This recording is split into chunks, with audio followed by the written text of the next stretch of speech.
Let me ask you a question. Are you influential in your sales approach? You better be, and we'll figure out how on today's episode of The Buyer's Mind.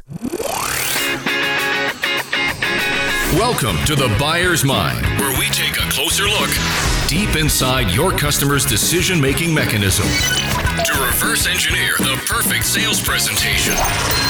Now, please welcome your host, Jeff Shore. Well, welcome everyone once again to The Buyer's Mind, the podcast where we try and figure out the way that our customers make purchase decisions and how we can help them to do that. And today, specifically, how we can be good influencers. I'm Jeff Shore, your host of The Buyer's Mind, and influence is a topic that I'm always fascinated by because you cannot separate your sales excellence with your need to be influential. And yet the very idea of being influential is oftentimes misunderstood. We're going to try and get our hands around that topic today. Joined as always by our show producer, Paul Murphy. So Murph, I'll just hit you right between the eyes on this one. Are you an influential person? Well, I influence the podcast and oftentimes the direction it goes, but I'm a small rudder on a big ship, so. But listen, it just, even when we think about our lives in general, we just have those times where we need to be influential, right? Absolutely. And so, whether I'm working on videos for Shore Consulting or audio stuff that we're doing with the podcast, there's a certain amount of influence that goes to that. And it's important because it changes the direction of how things get communicated. Do you ever get caught up in that trap of thinking, well, if I'm going to be good at influence, it means, I got to get it my way and I'm influencing people for my benefit and I got to be a little bit manipulative in order to do that. Do you ever get caught in that trap of thinking of influence in that way? I guess sometimes, if I'm being selfish about something, I may try and twist things my way. But for the most part, I think of influence as something that you're adding to the conversation. And so maybe it comes down so much of the time to motives. Whose interests are you trying to serve, and how can you help the people around you? There's no question about it. When we look in the world of sales, that is what we are supposed to do. We are supposed to influence. But I think it does beg the question, influence to what? And if we can keep in mind the concept that we want to influence people to do that which is in their best interest, that sort of gives us the free space to be able to think about how we influence. But having said that, I do believe very strongly that this is something where it is a mindset, or at least it begins with a mindset, but it really is a skill set. And I just want to challenge you as a listener right now. How much do you think about practicing influence? How much do you think about the way that you are influential, and what do people see in your tone, in your body language, in the way that you can corral a conversation and make sure that it's pointed in the right direction? This is what salespeople do. We are paid to influence. Look at it another way. If you were not supposed to be influential, then why would you be there, right? A website can answer most of the questions that our customers have. So if we look at it from that side, I do believe very, very strongly that we have to be influential, that we have to be strategically influential, and that we have got to constantly ask ourselves, how can I make sure that I'm influential? And so this is worth studying. And as we think about that, we've talked in this podcast in the past many times, we've referenced people like Robert Cialdini, who wrote Influence, the Psychology of Persuasion. He's a great thinker on the way that we influence people. And in fact, I would argue that a lot of the guests that we've had on The Buyer's Mind would fall under that same category. When you look at instructors, when you look at consultants and entrepreneurs and professors, these are all people who are paid to influence. And really, we want to be influenced by people we trust. So that trust-influence connection is really, really critical. And if we want to get that right, we've got to try and figure out how can we be more strategic. And that's really what I want to focus on today. How can we be more strategic in our influence? And so I invited onto the podcast Stacey Hanke. Stacey is the author of the book Influence Redefined. I have known Stacey for years. And what's great about Stacey, and you're going to hear this in the interview that we're going to get to in just a couple moments, what's great about Stacey is that as you were listening to her, you're going to hear she's just a really kind person. She is. There's nothing about Stacey's personality that would cause me to say, oh, she's being, manipulative, or she's trying to strong arm me in any way. And yet she is quietly influential. She is a person who is worth following because she's worth following. You sort of get wrapped up in that. And I think that that's what influence looks like when it's done right. So as you're listening to the interview, ask yourself the question, how am I doing in this area? What can I do to try and be purposefully influential, all to my customers' best interest? Let's listen to what Stacey has to say. Well, it's always great when we have the opportunity to interview people who are true experts in their subject matter, but are also just really, really good people. And Stacey Hanke certainly falls under that category. She's the author of the book, Influence Redefined, Be the Leader You Were Meant to Be, Monday to Monday. A great, great book. Absolutely loved it. Stacey helps people eliminate that static that tends to plague our communication, to try and figure out how to help us to persuade, to sell, to influence, to communicate with a clear message. She's trained over 15,000 people to rid themselves of bad language habits and how to choose words wisely. That's what she does. She's an influence professional. She's delivered over 500 presentations for business leaders, from the financial industry to the healthcare industry to government and everyone in between. The client list, an absolute who's who: Coca-Cola, Kohl's, United States Army, Navy, Air Force, not the Marines, AT&T, the FDA. I got to meet Stacey through the National Speakers Association, where we sit together in the $1 Million Speakers group. Very, very talented, energy, drive, passion, but mostly just a really, really good person. Welcome to the Buyer's Mind, Stacey. Oh, thank you. I don't know if I can stand up to that introduction, Jeff. You can and you will. I'm absolutely confident. Tell us about your background. You live in the greater Chicago area, but tell us about your background. How did you get into doing what you were doing, and what were the steps that brought you there? I took a little bit of a roundabout way. I started in radio. I always wanted to be on the news, and that obviously did not happen. And then I moved into the corporate world, where my first stop was being an MC for the many events that we would host throughout the year. And I started to hang on to speakers' shirt tails, had them coach me, start learning from them. That led me to Chicago. That was about 19 years ago. And I did a lot of work in the corporate world, always around the topic of presentation skills. And I didn't believe in it. I never could figure out, why would I teach someone how to present, stand up in front of a group, when in the corporate world, they're not doing that every day. And that was the time it really shifted for me, Jeff, where I realized influence is so much more than the one-time big gig, however your listeners define that. It really is, how do you present yourself every day in every medium? And at that point, I was ready to break away. And that was 17 years ago this month that we started Stacey Hanke Keying. So you started to look at it and say, how can I make sure that this is not just a topic, but that this is a lifestyle? I don't want to put words in your mouth, but is that how you started to look at it? I started to look at it that way, yeah, because I think people would always go into this mindset of, I've got a high stakes conversation, however you define that, and they would turn it on. And we've all seen people do it. Yeah. They turn it on and they become something that they're not. To me, influence is so much deeper into who you are as a person, that when you can have that consistency through how people perceive you, the reputation that you build, when you can have that consistency through all the mediums that you're interacting through every day of the week, that's where Monday to Monday comes into play. That's where people really start trusting you. They don't have to guess who shows up every day, Jeff. Yeah. And they really get a chance to get to know you and always know what to expect. So there's a real authenticity to the subject that sometimes probably gets confused. I think there is a big time. And that's such a big buzzword too, is about being authentic. Well, just break it down. I truly believe that authenticity that's when people really trust you, but they're trusting you not just for that moment.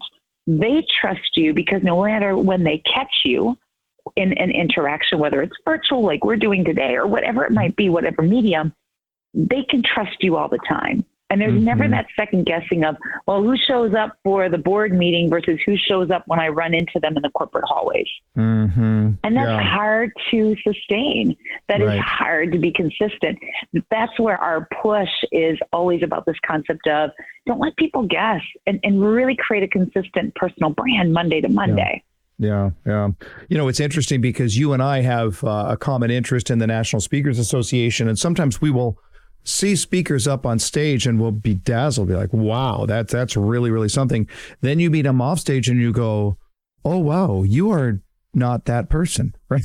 Right. There's that lack of authenticity. And it's just kind of, it's interesting. You know, when we look at, I think for you and I don't know that we've ever had this conversation, but when I look at a speaker that I respect the most, it's the person who is largely the same person on stage, maybe at a different volume or a different inflection, but they're not a different person when they're on stage. That's exactly it. And that's where I really started to pick up on it, because when I was working for the company earlier in my career, I would work with the speaker prior to our event. Sometimes I would need to travel with them to the event. Really got to know them on a personal level, got all excited and confident. I selected the right speaker because by that time I was connecting and building a relationship with them. At times, that speaker would hop up on stage in front of our clients. It was a completely different person. And then they'd get off stage and they'd transition into something else. Right. I really think your listeners, all of us can relate to it. We're all guilty of it. I'm guilty of it. And it's this concept of, it's interesting how we look at higher stakes than certain other conversations are high stakes.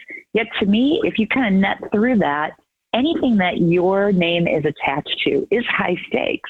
Because everything that you send out there via social media, via email, phone, in person, it's still a representation of who you are, how you show up, and what you leave behind to make sure that interaction was worth your listener's time. What do people get wrong on this subject? What are some of the cognitive errors around influence, and what would cause people to get a little bit tripped up by the concept of influence?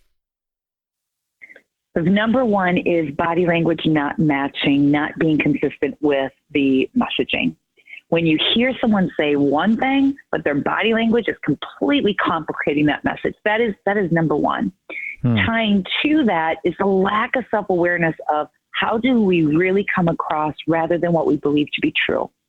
Feeling gets in the way, because when we are emotionally tied to our identity, it's hard to separate the two. We go under the concept of, if my subconscious tells me that I feel good, I know this topic, it's easy. I've been in this industry for a long time. I know what I'm talking about. When we live in that world and we never get an opportunity to truly experience ourselves through the eyes and ears of our listeners, now we're going off of feeling rather than fact. Fact is reality. Reality is what your listeners see and hear rather than what you believe to be true. That's probably the biggest one, Jeff. Do you ever get any pushback around the idea that, well, you're talking about influence, maybe there's a fine line between influence and manipulation? And that's where I tie in authenticity. You start walking that fine line of manipulation when you're not consistent from conversation to conversation, experience to experience. I'm going to give you a real quick example, and I'm sure all of your listeners can understand this piece or relate to it. I have a customer here in Chicago, which is where I reside. I know him for a while, and I've always respected him. I see him, how he interacts at work, how he interacts with his team, his peers, until several months ago we went to lunch. I sat and observed how he interacted with the wait staff. A completely different person, and not in a good way. And now I'm like, okay, so when he's back at the office, is he truly influential, or is he manipulating people to get them to do what he wants them to do? Interesting.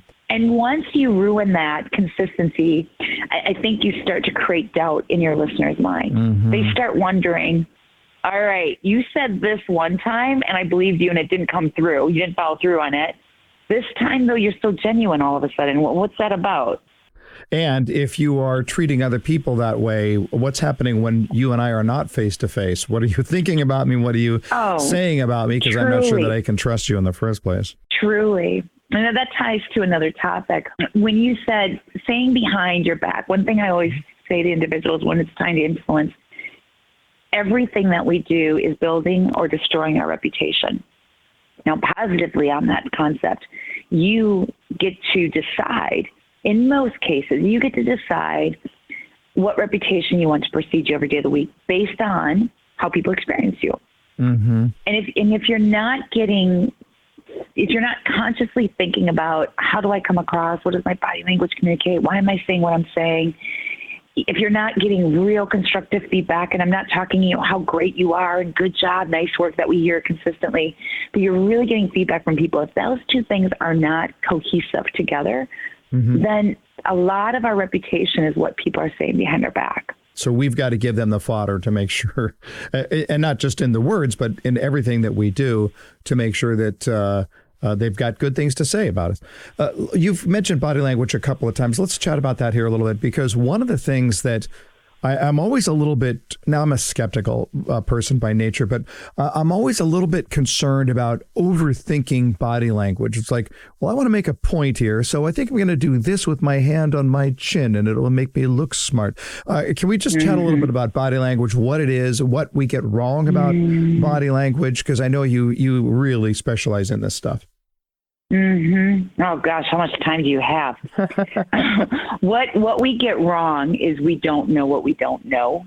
We think we come across one way. We think we stand a certain way. We work our hands a certain way. But until you truly start videotaping yourself, you're truly seeing how other people are seeing you. I really believe most of us walk around life being clueless. And I know it's a really strong statement. I'm just building that off of all the people that we've had a chance to interact with. And it's things like, if you're going to gesture, make sure there's a purpose behind your hands. A lot of times people just gesture to gesture. It's very repetitive. It's very robotic. If you're going to use your hands, make sure it fits the message. The other piece is what we call eye connection rather than eye contact. When we teach eye connection, we break it down into only speak when you see eyes.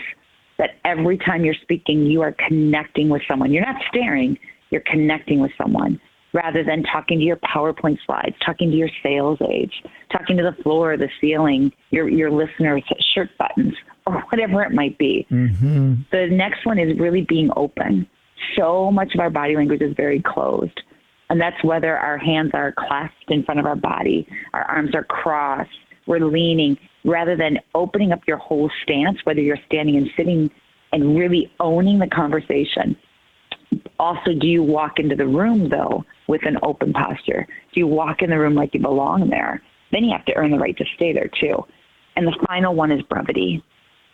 This idea of, if I talk more, I will sound smarter. Netting that out, your listeners, really, they don't care about your 25 years of knowledge. They just care about what you're telling them in that moment that's going to resolve their problem. Right. Yeah, absolutely. But, it's so interesting as you were chatting about this. I was just thinking this concept that when it comes to body language, this is a very difficult thing to be self-aware, right? It's difficult to look at it and say, so I just threw my right hand up and I was making a point. And the reason I did that was, no, it's not what's going to happen, right? And so when you say we have to videotape ourselves in order to see it, you either need that or you need somebody to stand there and say, why did you do that? And you did that and communicated this, and that's probably not what you meant. I think that's probably at the core of the issue. Well, you just said it. We don't know what we don't know about our own body language most of the time. And you're always your best and your worst critic. In addition to doing the video playback, obviously the benefit is you've got to watch it. And once you get a chance to do two things as you're watching it, you're thinking about, how did I feel when I was being recorded versus what am I actually seeing? And that is where the big learning is. Yeah. Because there's a good chance you'll feel a certain way, whether that's good or not good, versus what you're going to see. Yeah. And I always tell every client I work with, Jeff, the best advice I can give you is continuously make it part of your development, make it part of your week, that you are recording yourself for you to really get a sense of what's working. Because like any professional athlete, they'll work on a skill and they'll accomplish it. If they do the work, they will accomplish it. Then they'll take on their new norm, their new skill for a while, until either they see themselves on a video, or they're being professionally coached. There's now a new habit that they picked up that is more of a damage to their game than adding value. Mm-hmm. That's the tough part about influence. It's not a one-stop. That you get this particular skill or technique down and you are good for the rest of your career. It's a lifelong learning. You would never know, though, when you're creating new habits, bad habits, unless you're watching a playback. Mm-hmm. Right. Let me see this. How much of influence is about innate personality versus learned skill? I think it more comes down to an open mind. Mm-hmm. And just speaking, I'm thinking about all the individuals that I've mentored and coached. There's never been someone that, whether they're introvert, they're extrovert, their personality style will determine the level of influence they have based on the skills and techniques I teach. What mm-hmm. prevents them from getting to that level of influence that they want is their own mindset. Mm-hmm. If they push back on the coaching, they continue to have excuses, they won't get to that level of influence that they are expecting. It's just a matter of having a desire to know what this looks like in the first place, and then the vulnerability, the honesty to be able to do it then. Exactly. When you think about, I know you work with sales organizations, you've worked with salespeople in the past. When you think about this subject of influence as it relates to salespeople, one of the things that we have to deal with in the sales profession is that when a customer walks through the door and they're first going to talk to a salesperson, there is oftentimes a fear factor, right? There's a hang up, a negative bias, a heuristic that I'm going to carry through the door that says salespeople are pushy, that they're going to manipulate me in some way. It's one thing to be influential in a neutral environment, but do you have to adapt your style, your approach of desiring to be influenced if you're going to be in a potentially confrontational environment? Oh, definitely. We always talk about how we teach individual sales professionals the actual core skills to influence. Once that becomes their new norm, then we take it to the next level of learning, and that's adaptability. Mm-hmm. I'm going to tie it to give you an example here, like any golfer. I personally think what makes golfing so difficult is the fact that every golf course is different. There's mm-hmm. different distances to the green. There's different obstacles in the course, and you have to adapt, right? You adapt mm-hmm. your core skills that you learn to play golf to that course. That's the same thing as communication, especially within sales, is mm-hmm. we get so excited and so passionate about our product that we believe everyone is as passionate as we are, and they're not. Mm-hmm. Right. What will get them passionate is you being able to speak their language, to let them do the talking, to guide you on what do they really want to know rather mm-hmm. than what you think they need to know. And we know that's sales 101. As much as we know that, when I observe sales professionals in action, that's probably the biggest piece I see they struggle with. Mm-hmm. It's saying way too much versus turning that conversation more on the listener. We see that happen all the time. It's a common issue, and I don't know if it's insecurity, if it's a lack of focus, but that's a very, very common issue in sales. There's no question about it. Let me ask you this about your job in general and about what gives you joy in your job, because one moment that you and I share, Stacey, is that mm-hmm. we both enjoy very much keynote speeches and being up mm-hmm. on stage in front of 500 people. And, I know a lot of people in our listening audience right now are like, I'd rather have a root canal. And, mm-hmm. what do we say at the NSA? Your greatest fear is how I make my living. But there's that moment when we're on stage where we just feel like in a zone where we are locked in with our audience. Mm-hmm. We are practicing that influence, and it's not manipulation at all, but it's almost like we are so in sync with our audience and we can feel it, and we love them and they love us back. It's a beautiful moment. It doesn't happen all the time, but it's a beautiful moment when it happens. Do you experience those moments just in your day-to-day encounters? All the time.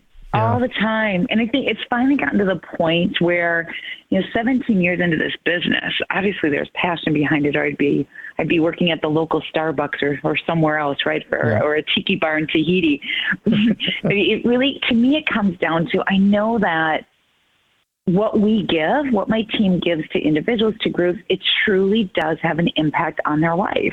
And I know that sounds crazy because we're talking communication skills, but if you think about in your personal and your professional life, how you interact with people is such a make or break to not just the relationships you have, the resources that you have, and in some cases how you lead teams, but it also determines the money in your pocket. And when we start dissecting a client's needs, it always comes down to the issue. The true issue is someone's not communicating effectively. And because we live in such a world of noise or such a new world of work called noise, it's making it that much more difficult to stand out from the noise, stand out from the many messages that our listeners are receiving, for them to understand us, for them to want to act on what we have to give. And I've shared with many audiences, Jeff, that you can be the smartest person in your industry. If you cannot communicate it in a way that people can understand, does it really matter how smart you are? We're getting close on time. Let me ask you this. I'm just going to put you on the spot here.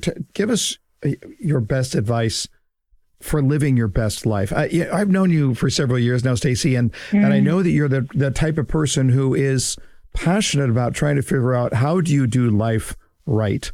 So give us some advice for living your best life. Oh my goodness. This is why I tell everyone, Jeff, I'm no life coach, nor would you ever want me to be. And I can just speak from experience, okay, right? maybe you're not a coach, but you're a student. There you go. I'm a student. Yeah. That's a good way of putting it. Yeah. And I know you and I are very fortunate because not everyone has the fortune, perhaps right now, this moment, to be doing what they do professionally that they truly do love. Mm-hmm. And I would not work as hard as I work now if I didn't love what I do. Yeah. I don't love the everyday. Right? I don't love some of the stuff I have to do at my desk. Mm-hmm. I love what you talked about, getting a chance to work with individuals. Yeah. Because that passion is so high, I truly believe there also has to be passion in your personal life. Mm-hmm. And I'm not talking just family and friends. I'm talking something in your personal life that takes care of you personally. Mm-hmm. I have found over the years, you might be able to agree with this, Jeff, with the level of passion and how hard I run forward professionally, I need something in my personal life that's going to take care of my health, that's going to take care of my stamina, because if that's not there, I don't think I can bring the best to my clients.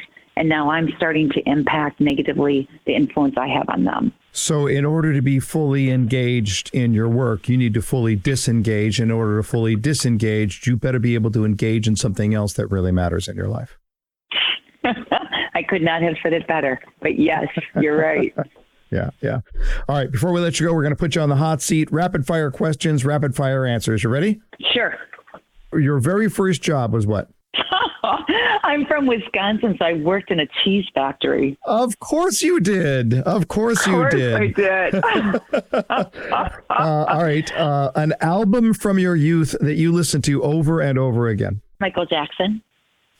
Okay. Anyone in particular? No, we just kept rotating all of them. There you go. I love bet. it. Okay. The most beautiful place you've ever stood. Oh, the coast of Italy, the Amalfi Coast. Oh, love the Amalfi Coast. A book that you read early in life that had a profound impact on the rest of your life. Did I stump you on that one? No, I'm laughing because I'm debating if I should say this, but I'm just going to say it. Dr. Seuss. Okay. The places you'll go. I love it. The places you'll go. Yeah. A movie you've seen multiple times, but you can't help it when it comes on. You just have to sit and watch it. When Harry Met Sally. Oh, great movie. And then your first celebrity crush. George Clooney.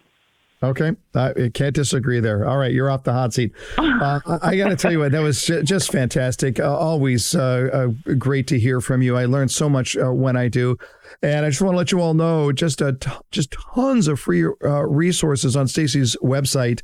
It's StaceyHankeinc.com, StaceyHankeinc.com. We'll put that in the show notes there, but just some great resources, especially her video blog is really, really cool. So spend a little time checking that out.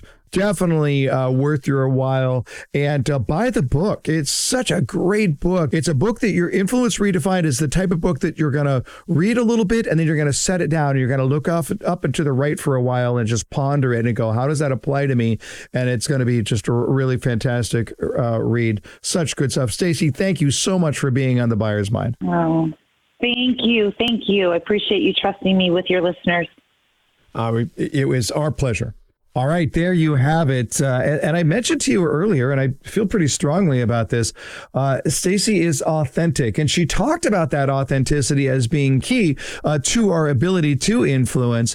But she is just an authentic person. And you hear that. She's pretty straightforward. Murph, I think one of the words that comes to my mind when I'm listening to somebody like Stacey is honest. And frankly, Murph, I see a lot of that in you as well. You're an authentic person. You're an honest person. And it is something that I think as salespeople, we sometimes get tripped up on, because if we've been taught that sort of sleazy, slimy, old school style of sales, if I can trick you into buying something, well, then I've done my job. And we know that is not the case. Murph, what stood out from you in that conversation with Stacey? Well, first, let me say thank you for your kind words. And I would say the same about you. You are the person that we hear, and you're the person that you always are. You are Jeff Shore, and there's no manipulation going on with you either. But as far as what Stacey had to share, I really appreciated the fact that when she talks about other speakers and the fact that it gave her a moment for pause when they weren't who they were, I think that happens for all of us. And so it's important, as you've pointed out, to have that true connection with people. And she said that too, with having good eye contact and eye connection with the people that you're talking to, because otherwise it feels disingenuous. Yeah, I agree with that. I thought that was a really interesting aspect of the conversation. When I think about people who are not authentic, that is that they are one way in one situation, a different person in a different situation. I don't know about you, Murph, but to me, that just sounds tiring to try and figure out, I'm going to live half my life in one personality and half in another. That just sounds exhausting, doesn't it? It does. Well, and I think that's what happens for most people is when you have to figure out, what lie did I tell that I have to cover with another lie? Like you said, it's exhausting. Yeah, absolutely. Yeah. I love that she mentioned this concept that everything we are doing is building or destroying our reputation. And a big part of how we influence is based on our reputation. So if, for example, somebody said, okay, listen, Jeff, I want you to talk to this person over here. I think they can really give you some help in this aspect of your business. And I want to warn you about one thing before you have the conversation. Sometimes that guy can be a little bit schmoozy, and you'll hear the false compliments. So just sort of get past that. So now if that person pays me a compliment, what am I supposed to think? I don't know how to even take that on. So the idea that everything we do is either building or destroying our reputation. And so what happens here is that as sales professionals, we are on stage. We are on front stage with everything we say, everything we do, every conversation that we have, every email that we send, every phone call. It's always building or destroying our reputation. And if we want to be a good influencer, then we want to ask the question, well, how do we want to influence? Now, look, can you influence someone by being manipulative? Yeah, you can. The question is that how you want to do it? Now, I'm going to give you the benefit of the doubt and suggest that you probably don't want to do it that way, that's not the person that you want to be. And it's certainly not the person that I want to be. So then that begs the question, great, how hard are you willing to work at being the best influencer that you can be? How much are you willing to pay attention to your body language? Stacey threw out a challenge there. Tape record yourself in your conversations. What does that look like? Are you willing to do that? Are you willing to take your iPhone and just set it off to the side a little bit, hit record while you're on a phone call with somebody, just to look at your body language, even when you're on the telephone, let alone when you're face to face? Are you willing to do that? Are you willing to work at your influence, to be more cognitive and more conscious of whether or not it's eye connection versus just eye contact? I mean, these are profound pieces of information that are going to cause us to be able to say, what am I? What am I really? But what Stacey said at the end, I think, was really important. How you interact with people has so much to do with how you live your best life. We live in a world of noise. It's difficult to stand out from all of the messages, but when we focus in that is how we live our best life. Plenty to think about as we consider how we as sales professionals can be the best people that we can possibly be. Hey, thanks for listening to The Buyer's Mind. If you are not subscribed to our 5-minute sales training, it comes out every Saturday morning. It's got tips and technique. It's fun and it's upbeat. It's a great way to be able to start your sales week off on the right foot. That's the 5-minute sales training. You can just go to jeffshore.com and sign up for that. It's free. We don't spam you. We don't sell our email list, but it's a great way to be able to have a little boost there on a Saturday morning. All right, there you have it. Another episode of The Buyer's Mind. Until next time, go out there and change someone's world.